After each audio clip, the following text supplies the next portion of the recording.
My name is Johan Voordouw. I'm an associate professor at the Israeli School of Architecture and Urbanism at Carleton University in Ottawa, Canada. My paper is entitled Rendering as Proto-Photograph, Situating Contemporary Architectural Image Making. The key words for this paper are photography, rendering, architectural representation, and in relation to authorship, authority, and audience. The abstract for this presentation is that rendering, as proto-photograph, situates rendering within a long lineage of image production. This paper positions rendering in relation to drawing and photography to describe new conceptions of authorship, authority, and audience.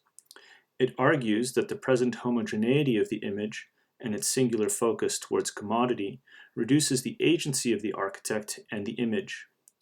The paper concludes with the aspiration that rendering either pursue what gives photography weight, its capacity to expose, or to turn drawing and its pluralism to express the breadth of architecture's contemporary concerns.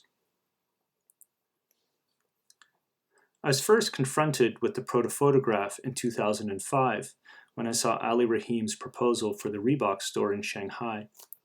I was completely enamored with its sinuous walls and seamless topological floor. The renderings were so remarkably real that for years I believed the project was built. Although in hindsight it was always strange that the store was so empty, I wanted Ali Rahim's store to be real, so I simply believed that the photographic quality of the renderings were to be true. All three modes of architectural visualization, drawing, photography, and renderings, share a plural history that ebb and flows through the art profession's past. Where orthographic practice gave measured information, perspectives were vignettes to convey the spatial and material arrangement. Perspective drawings struggle to translate from sheet to site, but offer a critical role to both the architect and client to see the proposal. This seeing is different from the seeing that pervades photography. As a proposal, perspectival drawings stemmed from the imagination as a scene prior to construction. This is similar to the intent of digital renderings, but a rendering sees this imagined space through the photographic lens, shifting from an art to a mechanical practice. As a result, all renderings are digital images. As digital images, their translation lies in code.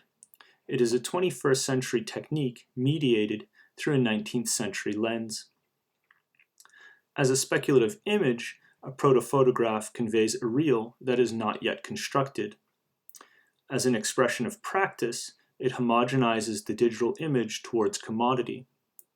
As an image of commodity, it must convey uniqueness to generate an object of desire while simultaneously offering a uniqueness that is known, that is normative in its desire.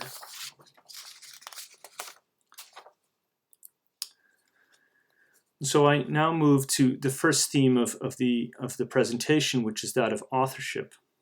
At its most basic, one places a camera in the digital model to find a viewpoint. To generate a successful rendering requires a specific set of skills. Settings such as focal length, light, atmosphere, and materials are iteratively manipulated. As Andrew Atwood describes, in the production of rendering, a 3D model must be turned into a 2D image on the raster screen. This is not simply what we see, it is the only thing we see. Most importantly, the computer must assign depth to that pixel, despite the absence of any depth or physical distance in reality. This depth is the perspectival depth of the image and the depth of the author's intent. Architectural authorship comes in many forms, from ideas spoken, written, drawn, recorded, interpreted, and reconsidered.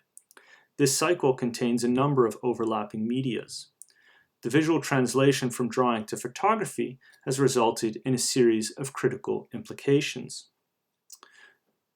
The rendering as photograph, however, shifts this allegiance a little more from the camp of drawing towards that of photographic realization, skewing its interpretation from speculation to actualization, and ascribing to this actualization a veil of photographic truth.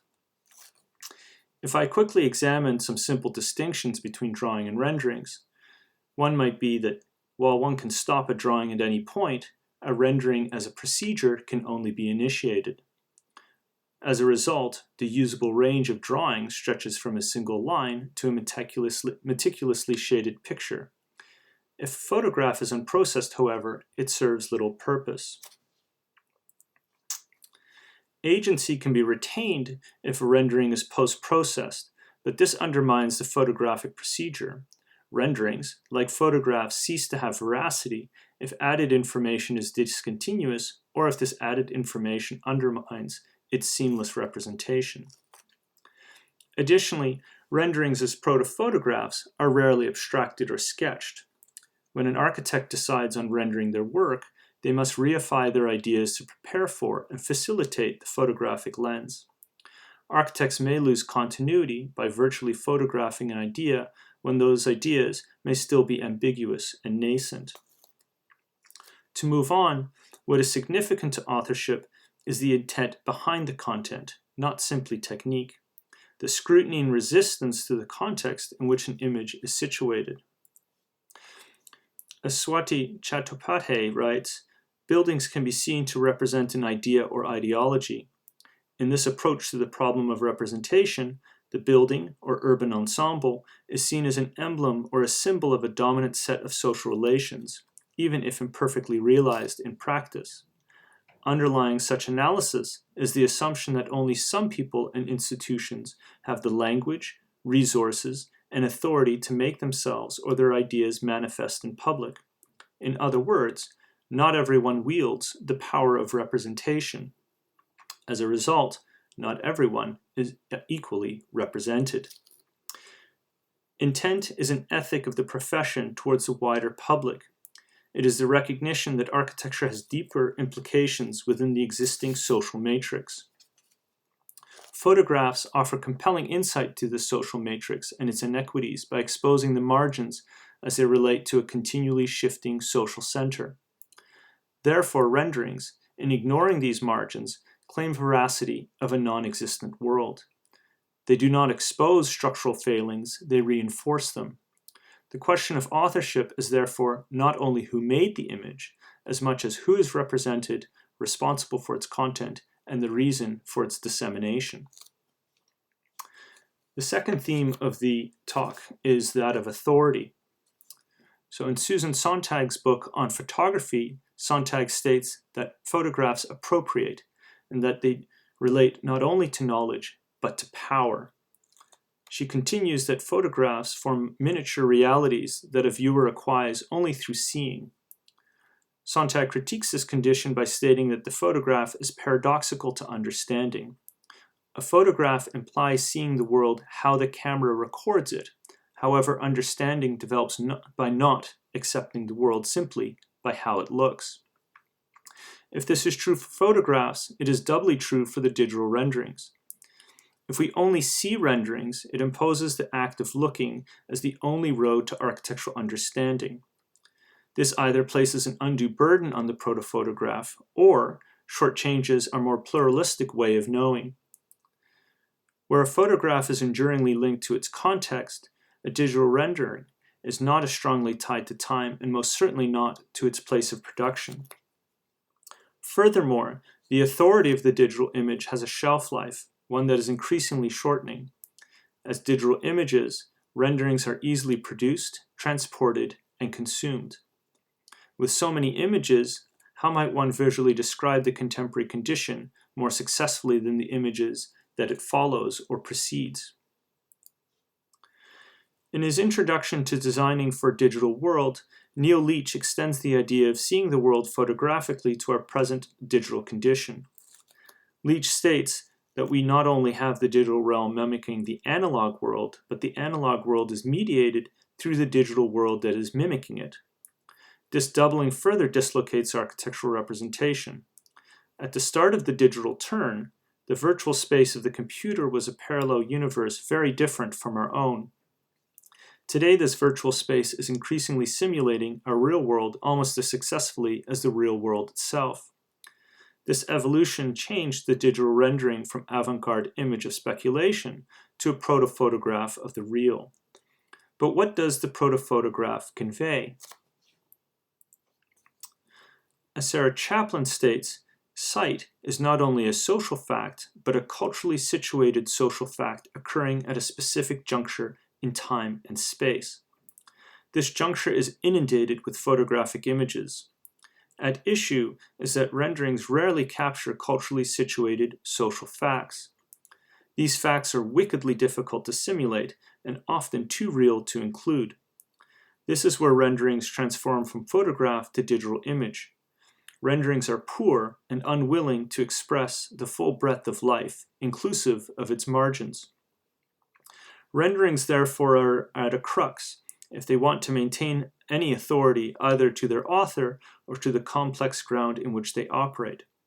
They must pluralize in representational expression, moving away from the photographic image towards the multiplicity of drawing, or they need to better acknowledge their social shortcomings and aim to more faithfully express human, non-human, and environmental actors in a more inclusive manner. My third theme is to discuss audience.